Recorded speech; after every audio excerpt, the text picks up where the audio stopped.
Hi ಎಲ್ಲರಿಗೂ ನಮಸ್ಕಾರ. Welcome back to my YouTube channel. ಎಲ್ಲರೂ ಹೇಗಿದ್ದೀರಾ? ಹೋಪ್ ನೀವೆಲ್ಲರೂ ಆರಾಮಾಗಿ ಸಖತ್ತಾಗಿದ್ದೀರಾ ಅಂತ ಅಂದ್ಕೊತಾ ಇದ್ದೀನಿ. ಇವತ್ತು ನಾನು ಮತ್ತು ನಮ್ಮ ಭಾವ, ಮನೆಯವರು ಮತ್ತು ನಾನು ಎಲ್ಲರೂ ಸೇರಿಕೊಂಡು ಒಂದು ಟೆಂಪಲ್ಗೆ ಹೋಗೋಣ ಅಂತ ಅಂದ್ಕೊಂಡಿದ್ದೀವಿ. ಬೆಂಗಳೂರಲ್ಲಿ ಮಳೆನೇ ಇಲ್ಲ, ಬಟ್ ವ್ಯೂ ಮಾತ್ರ ಸಖತ್ತಾಗಿ ಕಾಣಿಸ್ತಾ ಇತ್ತು. On the way view point ಮಾತ್ರ ಸಖತ್ತಂದರೆ ನಾನಂತರೂ ಸಿಕ್ಕಾಪಟ್ಟೆ ಎಂಜಾಯ್ ಮಾಡ್ಕೊಂಡು ಹೋದೆ. ನನ್ನ ಹೆಲ್ಮೆಟ್ ಒಡೆದೋಗಿತ್ತು, ಹಾಗಾಗಿ ನಾನು ಗ್ಲಾಸ್ ಹಾಕ್ಕೊತಾ ಇದ್ದೆ. ಮತ್ತು ಹೊಸ ಹೆಲ್ಮೆಟ್ ತಗೊಂಡು ಈಗ ನಾವು ಹೊರಟಿದ್ದೆ ಜೈನ್ ಟೆಂಪಲ್ಗೆ. ಸೊ ಅದು ಇರೋದು ಬನ್ನರ್ಘಟ್ಟ ಹತ್ರ.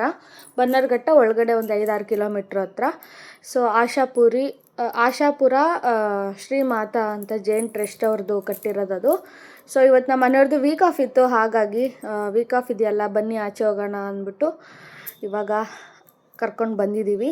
ಸೊ ಇದೇ ಟೆಂಪಲ್ಲು, ಇದು ನೋಡ್ತಾ ಇದ್ದೀರಲ್ಲ ಅದೇ ಟೆಂಪಲ್ಲು. ಸೊ ಇನ್ಸ್ಟಾಗ್ರಾಮಲ್ಲೆಲ್ಲ ಸಖತ್ ವೈರಲ್ ಆಗಿತ್ತು ಈ ಟೆಂಪಲ್ಲು. ಬಟ್ ಅಲ್ಲಿ ಹೋಗಿ ನೋಡಿದಾಗ ಇನ್ನೂ ಅಷ್ಟು ಅಂದರೆ ನೆಕ್ಸ್ಟ್ ಲೆವೆಲ್ ಮಾತ್ರ ಇರೋದು. ಅಂದರೆ ಇನ್ನೂ ಜನಗಳಿಗೆ ಈ ದೇವಸ್ಥಾನ ಇನ್ನೂ ಅಷ್ಟು ಗೊತ್ತಾಗಿಲ್ಲ. ಸೊ ಗೊತ್ತಾದರೆ ಖಂಡಿತವಾಗ್ಲೂ ನೀವು ಕೂಡ ನಿಯರ್ ಬನ್ನರ್ಘಟ್ಟ ಯಾರ್ಯಾರಿದ್ದೀರಾ ಒಂದು ಸಲ ವಿಸಿಟ್ ಮಾಡ್ಬೋದು. ಸೊ ನಾವಿವಾಗ ಹೆಲ್ಮೆಟೆಲ್ಲ ಎತ್ತಿಟ್ಟು ಇವಾಗ ಹೋಗ್ತಾಯಿದ್ದೀವಿ ಒಳಗಡೆ. ಮಾತ್ರ ಅಲ್ಲಿ ಊಟ ಗೀಟ ನಾವು ಈಗ ವಾಯ್ಸ್ ಓವರ್ ಕೊಡ್ತಾಯಿದ್ದೀನಲ್ಲ, ಒಳಗಡೆ ನೋಡಿ ಇದೊಂದು ದೊಡ್ಡ ತೆಂಗಿನಕಾಯಿ ಥರ ಇಟ್ಟಿದ್ದಾರೆ. ಅಲ್ಲೇ ನಳ್ಳಿ ಕೂಡ ಇಟ್ಟಿದ್ದಾರೆ ಕುಡಿಯೋಕ್ಕೆ ನೀರು ಅಂತ. ಹೊರಗಡೆ ಒಂದು ಚಿಕ್ಕದಾಗಿ ಪಾರ್ಕ್ ಥರ ಮಾಡಿದ್ದಾರೆ, ಇಲ್ಲಿ ಚಪ್ಪಲಿ ಬಿಡೋ ಜಾಗ. ಸೊ ಬನ್ನಿ ಇವಾಗ ಒಳಗಡೆ ಹೋಗೋಣ. ಮೇಲ್ಗಡೆ ಪಾರಿವಾಳಗಳು ಎಷ್ಟು ಚೆನ್ನಾಗಿ ಹರ್ಕೊಂಡು ಹೋಗ್ತಾಯಿತ್ತು ಅಂದರೆ ಅದು ನೋಡೋಕ್ಕೆ ಒಂದು ನೆಕ್ಸ್ಟ್ ಲೆವೆಲ್ಲು ಇದೆ ನೋಡಿ ಟೆಂಪಲ್ಲು. ಪುಟ್ಟದಾಗಿ ಚೊಕ್ಕವಾಗಿ ಸಖತ್ತಾಗಿದೆ, ನಮ್ಮ ಇಂಡಿಯನ್ಕಿನ್ನೂ ಚೆನ್ನಾಗಿದೆ ನೋಡಿ. ರೌಂಡಾಗಿ ಎಷ್ಟು ವ್ಯೂ ಕಾಣುತ್ತೆ ಅಂದರೆ. ಇದ್ರ ಬಗ್ಗೆ ಒಂದು ಟೆಂಪಲ್ ಬಗ್ಗೆ ಒಂದು 2 ಲೈನ್ ತಿಳ್ಕೊಳ್ಳೋಣ. ಶ್ರೀ ಆಶಾಪುರ ಮಾತಾ ಇದು ಜೈನ್ ಟೆಂಪಲ್ ಆಗಿರೋದ್ರಿಂದ ಇದು ನಿಯರ್ ಬೈ ಬನ್ನರ್ಘಟ್ಟ ಹತ್ರ ಇದೆ. ಇದು ಜೈನ್ ಕಡೆಯವರು ಅವ್ರ ಕಡೆ ಟ್ರಸ್ಟ್ ಕಡೆಯಿಂದ ಈ ದೇವಸ್ಥಾನ ನಿರ್ಮಾಣ ಮಾಡಿರ್ತಾರೆ. ಸೊ ಹಾಗಾಗಿ ಇದು ಜೈನ್ ಕಡೆಯವರು ಭಕ್ತಿಯಿಂದ ಬಂದು ಪೂಜೆ ಮಾಡ್ಬೋದು, ಹಾಗೆ ನಮ್ಮ ಹಿಂದೂ ಧರ್ಮದವರು ಬಂದು ಭಕ್ತಿಯಿಂದ ಪೂಜೆ ಮಾಡ್ಬೋದು. ಆಮೇಲೆ ಇದರಲ್ಲಿ ವಿಶೇಷವಾಗಿ ಏನು ಅಂದರೆ ದರ್ಶನ ಮಾಡಬೇಕು ಅಂದರೆ ಬೆಸ್ಟ್ ಟೈಮಿಂಗ್ಸು ಬೆಳಗ್ಗೆ ಮತ್ತು ಸಂಜೆ ಹೋದರೆ ಬೆಸ್ಟ್, ನಿಮಗೆ ಇದಾಗುತ್ತೆ. ನವರಾತ್ರಿ ಹಬ್ಬದಲ್ಲಿ ವಿಶೇಷವಾಗಿ ಅಲಂಕಾರ ಮಾಡಿರ್ತಾರೆ ಈ ದೇವಸ್ಥಾನದಲ್ಲಿ, ಉತ್ಸವಗಳು ಮಾಡಿರ್ತಾರೆ. ಅಂದರೆ ಹೊರಗಡೆ ಎಲ್ಲ ಜಾತ್ರೆ ಟೈಪು ಸಖತ್ತಾಗಿರುತ್ತೆ. ಹಾಗೆ ನಾವೀಗ ದರ್ಶನ ಎಲ್ಲ ಮುಗಿಸ್ಕೊಂಡು ಊಟಕ್ಕೆ ಹೊರಟ್ವಿ. ನೋಡೋಣ ಅಂದ್ಬಿಟ್ಟು ಅಲ್ಲೇನೋ ಟಿಕೆಟ್ ತೊಗೋಬೇಕು. ಅಲ್ಲಿ ಏನಕ್ಕೆ ತೊಗೋಬೇಕು ಅನ್ನೋದು ನಮಗೂ ಗೊತ್ತಿಲ್ಲ. ಟಿಕೆಟ್ ಕೌಂಟ್ರ್ ಹತ್ರ ಹೋಗಿ ಟಿಕೆಟ್ ತೊಗೊಂಬನ್ನಿ ಅಂತ ಅಂದರು. ಬಟ್ ಫ್ರೀ, ₹1 ದುಡ್ಡಿಲ್ಲ. ಇದೊಂದು ತುಂಬ ಖುಷಿ ಆಯಿತು. ನಮ್ಮ ಹಿಂದೂದಲ್ಲಿ ಎಲ್ಲ ಕಡೆ ದುಡ್ಡು, ಎಂಟ್ರಿ ಆಗ್ತಿದ್ದಂಗೆ ದುಡ್ಡು, ಚಪ್ಪಲಿ ಬಿಡೋಕ್ಕೂ ದುಡ್ಡು, ಎಲ್ಲದಕ್ಕೂ ದುಡ್ಡು. ಬಟ್ ಇಲ್ಲಿ ನಮಗೆ ಅನಿಸಿದ್ದು ಪಾರ್ಕಿಂಗೂ ದುಡ್ಡಿಲ್ಲ, ಚಪ್ಪಲಿಗೂ ದುಡ್ಡಿಲ್ಲ, ಈವನ್ ಊಟನೂ ಕೂಡ ಲೈನಲ್ಲಿ ಡಿಸಿಪ್ಲಿನಾಗಿ ಅಲ್ಲಿ ಮೇಂಟೈನ್ ಮಾಡ್ತಾರೆ. ಯಾರು ಈ ಥರ ನಮ್ಮ ದಬ ನಮ್ಮ ಹಿಂದೂ ದೇವಸ್ಥಾನಗಳಲ್ಲಿ ಮಾಡ್ತಾರಲ್ವ ಶಿಸ್ತಿಲ್ಲದೆ, ಆ ಥರ ಏನೂ ಇಲ್ಲ. ಅಲ್ಲೆಲ್ಲ ಮೇಂಟೆನೆನ್ಸ್ ತುಂಬ ಅಂದರೆ ತುಂಬಾ ಸಖತ್ತಾಗಿದೆ. ಆಮೇಲೆ ನನಗಂತೂ ಸಿಕ್ಕಾಪಟ್ಟೆ ಖುಷಿ ಆಯಿತು.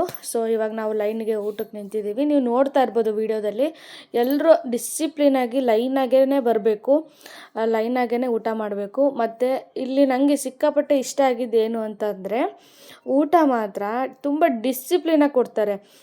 ಶಿರಾ, ಲಾಡು, ಚಪಾತಿ, ಎರಡು ಥರದ ಪಲ್ಯ. ನನಗೆ ತಿಂತ್ರಿ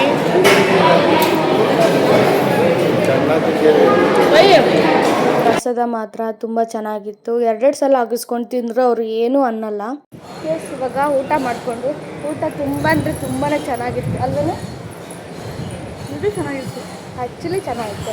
ನಮ್ಮ ಹಿಂದೂ ಟೆಂಪಲಲ್ಲಿ ಯಾವ ಥರದ್ದು ಈ ಥರ ಕೊಡೋದು ನಾನು ಎಲ್ಲೂ ನೋಡಿರಲಿಲ್ಲ ಅಲ್ವಾ. ಇದು ಜೈನರ ಟೆಂಪಲ್ ಆ್ಯಕ್ಚುಲಿ ತುಂಬ ಅಂದರೆ ತುಂಬಾ ಚೆನ್ನಾಗಿದೆ. ಬರ್ಬೋದು, ಬನ್ನರ್ಘಟ್ಟ ಒಳಗಡೆ ಇದೆ, 5 ಕಿಲೋಮೀಟ್ರ್ ಒಳಗಡೆ ಇದೆ. ಇವಾಗ ಹಿಂದ್ಗಡೆಯಿಂದ ಈ ಥರ ಕಾಣುತ್ತೆ.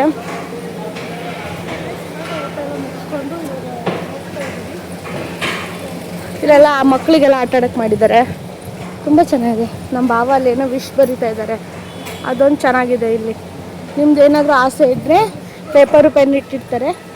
ಸೊ ಅದರಲ್ಲಿ ನಿಮ್ಗೇನು ಅನಿಸುತ್ತೆ ಅದನ್ನು ಬರಿಬೋದು. ಇಲ್ಲೆಲ್ಲ ಮಕ್ಕಳಿಗೆ ಆಟ ಸಾಮಾನೆಲ್ಲ ಇದೆ. ಅಲ್ಲಿ ಕೂತ್ಕೊಳ್ಳೋಕೆ ಚಿಕ್ಕದ ಪಾರ್ಕ್ ಥರ ಇದೆ, ಎದುರು ಚೆನ್ನಾಗಿದೆ. ಅಲ್ಲಡಿ ಪಕ್ಷಿಗಳು.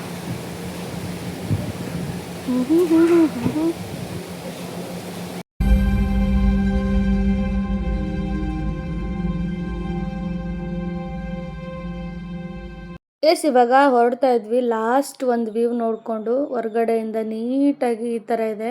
ಪ್ರಾಣಿಗಳು ಪಕ್ಷಿಗಳು ಅಂತ ಸಖತ್ತಾಗಲಿ ಎಷ್ಟು ನೋಡಿ, ಅಲ್ಲಿಂದ ಇಲ್ಲಿಗೆ ಅದು ನೋಡೋದು, ಅದೊಂದು ವ್ಯೂ ಮಾತ್ರ ಸಖತ್ತಾಗಿತ್ತು. ನಂಗಂತೂ ಸ್ಪೆಷಲಿ ಸಿಕ್ಕಾಪಟ್ಟೆ ಇಷ್ಟ ಆಯಿತು. ಮತ್ತೆ ಇನ್ನೊಂದು ಕ್ಯಾಪ್ಚರ್ ಮಾಡಿಕೊಂಡು ಒಂದಷ್ಟು ಫೋಟೋಸ್ಗಳನ್ನ ತಕ್ಕೊಂಡು ಇವಾಗ ನಾವು ಲಾಸ್ಟ್ ಇನ್ನೊಂದು ಸ್ವಲ್ಪ ಹೊತ್ತಿದ್ದು ಫೋಟೋ ಗಿಟ್ಟೋಸ್ ತಕ್ಕೊಂಡು ಹೋಗೋಣ ಅಂದ್ಬಿಟ್ಟು ಹೊರಟಿದ್ದೆ. ಇದು ಗೂಗಲಲ್ಲಿ ನಿಮಗೆ ಶ್ರೀ ಆಶಾ ಮಾತಾ ಟೆಂಪಲ್ ಅಂತ ಹೊಡೆದ್ರೆ ಬರುತ್ತೆ. ಸೊ ಯಾರ್ಯಾರೆಲ್ಲ ಹೋಗಿಲ್ಲ ದಯವಿಟ್ಟು ಹೋಗಿ ನೋಡಿ. ಆ್ಯಂಡ್ ದೇವಸ್ಥಾನ ಕೂಡ ಎಂಜಾಯ್ ಮಾಡ್ಬೋದು. ಅಲ್ಲಿ 3 ಟೈಮು ಪ್ರಸಾದ ಇರುತ್ತೆ. ಸೊ ಪ್ರಸಾದನೂ ತಿಂದ್ಕೊಂಡು ಆರಾಮಾಗಿ ಹೊರಡ್ಬೋದು. ಐ ಹೋಪ್ ಈ ವಿಡಿಯೋ ಇಷ್ಟ ಆಗಿದೆ ಅನ್ಕೋತೀನಿ. ಇಷ್ಟ ಆಗಿದ್ರೆ ಲೈಕ್, ಶೇರ್, ಕಮೆಂಟ್ ಮಾಡಿ. ಬಾಯ್.